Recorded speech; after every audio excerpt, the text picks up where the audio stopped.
Hello students, आजिर video को समस्त युक्त दुई कला विज्ञान एवं वाणिज्य छात्र छात्री को स्वागत। आजिर वीडियो आम +2 सेकेंड ईयर इंग्लिश रो एक पोएम रो केते गुड़िए दुई निर्दिष्ट प्रश्नर आलोचना करिबा। पोएमटर ना होची दी बालाड ऑफ फादर गिलिगन। एथरु केतोटी प्रश्न आम आलोचना करिबा। प्रथम प्रश्नटी नबा आमे आई नंबर जोटा लिखाई आई रे कौन अच्छी what did the old priest complain of. What did the old priest complain of. Old priest कौन कंप्लेन करथिले। What did the old priest complain of. Old priest कौन कंप्लेन करथिले। यार उत्तरटी देखिबा कौन अच्छी आंसर देखिबा the old priest had to attend every sick person. The old priest had to attend every sick person. मन रहा the old priest had to attend every sick person and pray for the salvation of every dying fellow. And pray for the salvation of प्रार्थना करते solvation माने तांकर स्वर्ग प्राप्ति पाई अमर प्राप्ति पाई आत्मार सद्गति जोटा salvation. Pray for the salvation of every dying fellow. Every dying fellow माने प्रत्येक मृत्युवरण करता व्यक्ति पाई से प्रार्थना करुथिले। The old priest had to attend every sick person. The old priest had to attend every sick person. तांको प्रत्येक सिक पर्सन पाखरे अटेंड करे कहतला। The old priest had to attend every sick person and pray for the salvation of every dying fellow. And pray for the salvation of every dying fellow. He had no rest. He had no rest as he remained busy. He had no rest. ताको rest नथिला. He had no rest as he remained busy. से सब busy रोते। He as he remained busy day and night. दिन राति busy रोते। दिन राति लोक मैंने मरुले तेणु सी जाते अटेंड करते एवरी सिक पर्सन। सिक माने रोगिण लोक मरियो मरियो जो मैंने होते। He had no rest as he remained busy day and night. The old priest had to attend every sick person and pray for the salvation of every dying fellow. He had no rest as he remained busy day and night. से busy रहते दिन राति. He complained of his physical and mental tiredness. He complained of his physical and mental tiredness. से तांकर शारीरिक एवं मानसिक श्रम पाई बा क्रांति पाई कंप्लेन करथिले। The old priest had to attend every sick person and pray for the salvation of every dying fellow. He had no rest as he remained busy day and night. He had no rest as he remained busy day and night. He complained of his physical and mental tiredness. He complained of his physical and mental tiredness. आई गला बर्तमान देखा double आई प्रश्न कौन अच्छी देखा।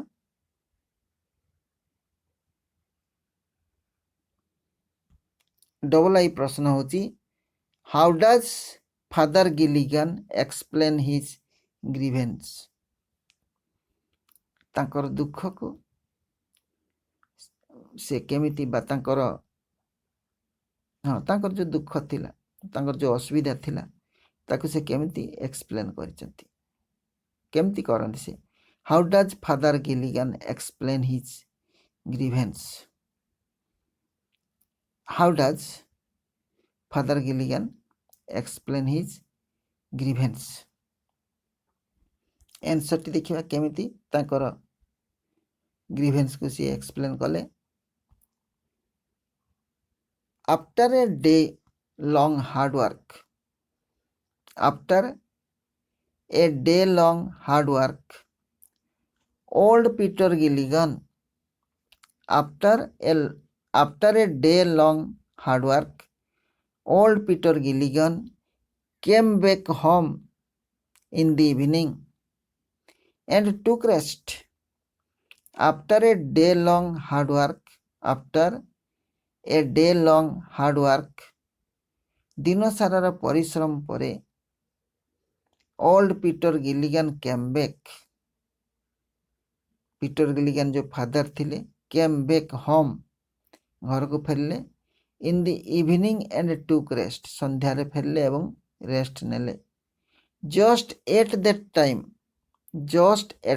ठीक से समय he got a call from a poor man जड़े गरीब लोक पाखर गोटे कॉल पाइले से डाकरा पाइले he got a call from a poor man it made Gilligan helpless एटा तांको हेल्पलेस करिदेला कहीं शरीर अवसन्न उठा शरीर बल नहीं it made Gilligan helpless he grieved that से दुख प्रकाश कले जे he grieved that he had no rest ताकर रेस्ट नहीं नो जॉय ताकर खुशी नहीं नॉर इवन पीस एपरिक ताकर शांति टिके नथिला in that sorrowful atmosphere of death ये जो सरफुल दुखपूर्ण परिवेश थिला मृत्युर प्रत्येक दिन लोक मरुले प्रति मुहूर्त मरुले फादर प्रत्येक लोक जाकि प्रत्येक लोक पाखे अटेंड करुले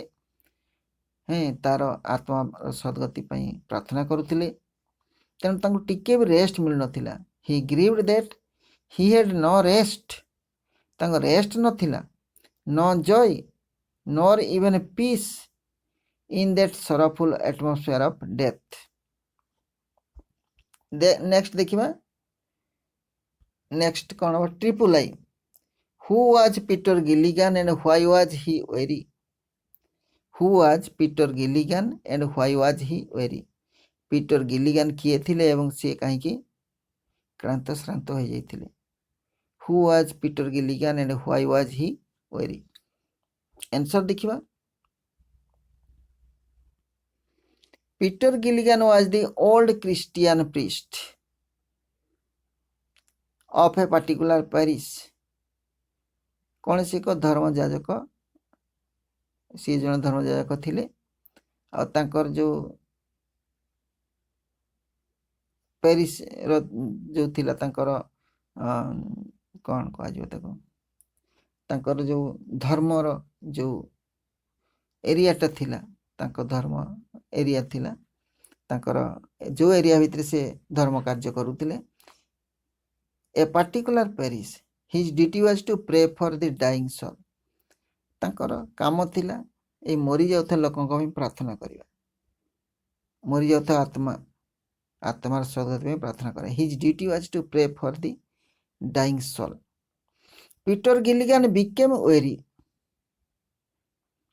ताले he was a father he was a priest Christian priest of a particular parish his duty was to pray for the dying people dying soul Peter Gilligan became weary due to overwork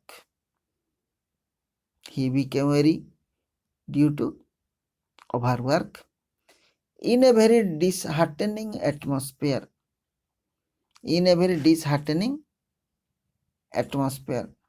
disheartening माने कौन हृदय विदारक जो परिस्थिति गोटे सृष्टि होता prevailing in his parish तांकर पेरिस रो अवस्था बहुत खराब थिला हृदय विदारक थिला in every moment some people were dying किछि लोक मरी जाउतले he restlessly visited every sick and dying person he restlessly माने टिके भी रेस्ट न नहीं कि विजिटेड एवरी सिक प्रत्येक ରୋଗିଣା ରୋଗାକ୍ରାନ୍ତ एंड डाइंग पर्सन मरी जाता लोक से अटेंड करते एंड दास बिकेम वेरी यहीपरि भाव से थकी पड़ी लोकंर सब देखाशुना करते तेणु थकी पड़ी देखा IV नंबर देखा प्रश्न कौन अच्छी why was the old father upset why was the old father upset old father कहीं अपसेट होते आंसर देखिए Peter Gilligan had deep priestly kindness Peter Gilligan had deep priestly kindness priestly kindness माने actually जो माने priest जो माने थिले पूजा जो माने करंती ताको हृदय करुणा रे भरा थाए लोकंक सेवा पई से माने थांती स्पेशली जो हमर ख्रिस्टियन फादर माने थांती द काइंडनेस थाई and concern for the people of his parish एवं तांकर पैरिश बा तांकर से एरिया धर्म याजक जो एरिया से करंती जो एरिया आसता तांकर चर्च बा गिरजा एरिया भितर जो अंचल थाए तांको विशेष बहुत कंसर्न थांती सचेतन थांती Peter Gilligan had deep priestly kindness and concern for the people of his parish.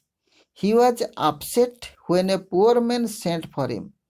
He was upset से upset ही गले when a poor man sent for him जने गरीब लोक ताकू डकई पठेला in the evening संध्या समय रे disallowing him a moment's rest संध्या बेले ताकू डकई पठेला disallowing him माने ताकू allow करला नहीं ए मोमेंट्स रेस्ट गोटे मुहूर्त भी से रेस्ट नहीं पारे तेणु से अपसेट होते मुंड काम कलानी दुखरे भांगी पड़ी एवं सी निजको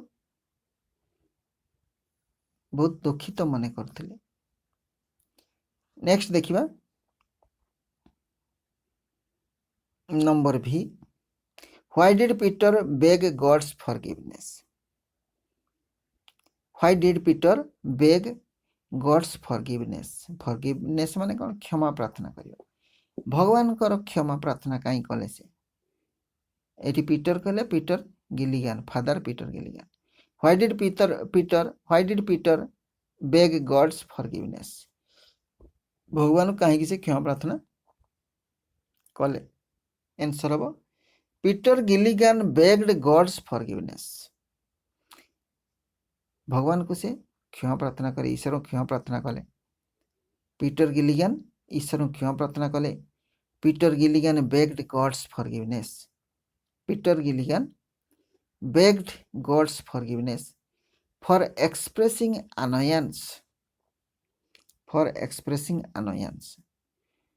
विरक्ति प्रकाश करथिले सी at a poor man's call in the evening संध्या समय रे गोटे पुअर मैन रो कॉल को से अवमानना करथिले विरक्त भाव हेतिले in the evening and for the sin of non conducting of his religious duty से ड्यूटी से ड्यूटी पे से अछंती तांकर ड्यूटी प्रति से अवहेला करिसंती जो ड्यूटी पे अछंती से ड्यूटी से अवहेला करचंती से जेते दुख आसु कष्ट आसु ईश्वर को काम रे केवल अवहेला करिबार नाही तेणु at a poor man's call in the evening and for the sin of non conducting sin माने पाप नॉन कंडक्टिंग माने कार्यकारी न करिबा पुअर मैन रो जो कॉल थिला ताको से कार्यकारी करि परलेनी एटा तांको पे गोटे पाप काम थिला of his religious duty non conducting of his religious duty he was there for his religious duty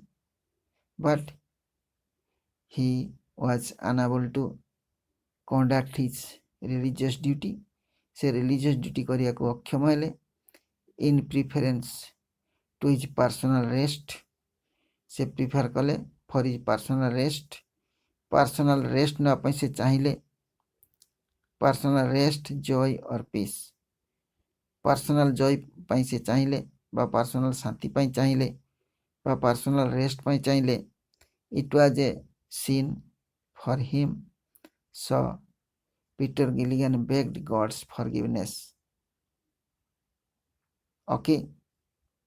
Peter Gilligan begged God's forgiveness for expressing annoyance at a poor man's call in the evening and for the sin of non-conducting of his religious duty in preference to his personal rest, joy or peace. Okay. आजिर video को एट रखा वीडियोटी केमती लगला comments माध्यम जन जदि भल लगे लाइक टे कर सांग सहित सेयार कर आईपरी वीडियो देखा चाहूले चैनल को सब्सक्राइब कर बेल आइकन क्लिक कर ताले परवर्ती वीडियो नोटिफिकेशन तुम पाक सब आगे पहुंच। धन्यवाद। जोटी था भलर था सुखर था। Thanks for watching.